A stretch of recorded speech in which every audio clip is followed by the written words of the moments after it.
Immersive, c'est une plateforme de cyber-résilience axée sur l'humain.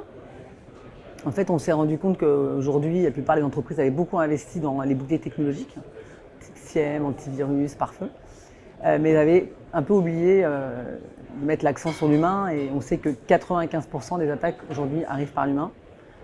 On a une attaque toutes les 39 secondes dans le monde, et chaque attaque coûte en moyenne 13 millions de dollars. Donc je pense que ça vaut le coup de s'y intéresser. Donc nous, on a créé une plateforme qui est une plateforme qui permet aux collaborateurs d'une entreprise d'être confrontés à la réalité du terrain.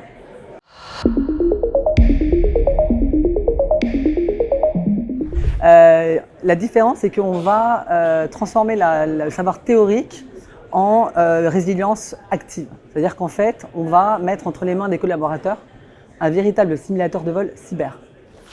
Imaginez, vous avez Immersive, vous êtes collaborateur, vous arrivez dans votre entreprise, vous allumez votre écran, une simulation démarre, vos données sont chiffrées, les clients s'affolent sur les réseaux sociaux, il faut agir maintenant. Donc avec Immersive, on permet aux collaborateurs de se tromper, d'échouer.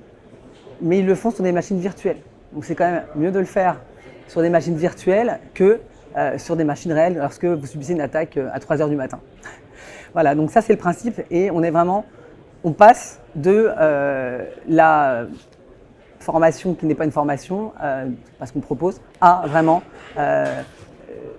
on entraîne la mémoire musculaire. Voilà.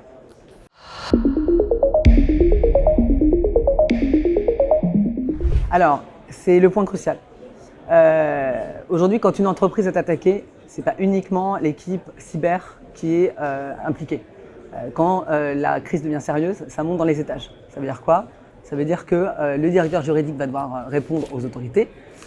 La responsable ou le responsable de la com va devoir communiquer sur les réseaux sociaux vers les clients.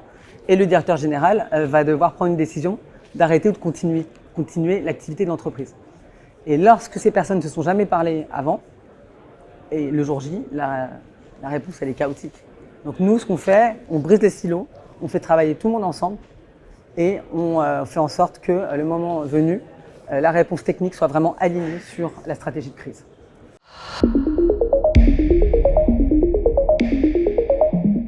Alors justement, nous, on est une plateforme digitale, donc on va collecter la donnée à toutes les étapes. Donc on va proposer des cyber exercises, des labs techniques pour les cyberpros, et également des crisis simulations, comme j'ai décrit plus haut, pour les decision makers de l'entreprise.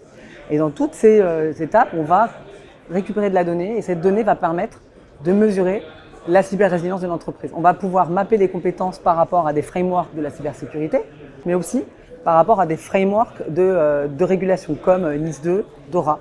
Et donc, on va à la fois pouvoir aider les RSSI à dire quel est leur niveau de préparation à leurs dirigeants, mais aussi à leurs assureurs, à leurs régulateurs. Et puis, quand on lui posera la question, dis-moi, est-ce que tu es prêt en cas d'attaque? Il ne répondra plus comme jusqu'à présent, je pense.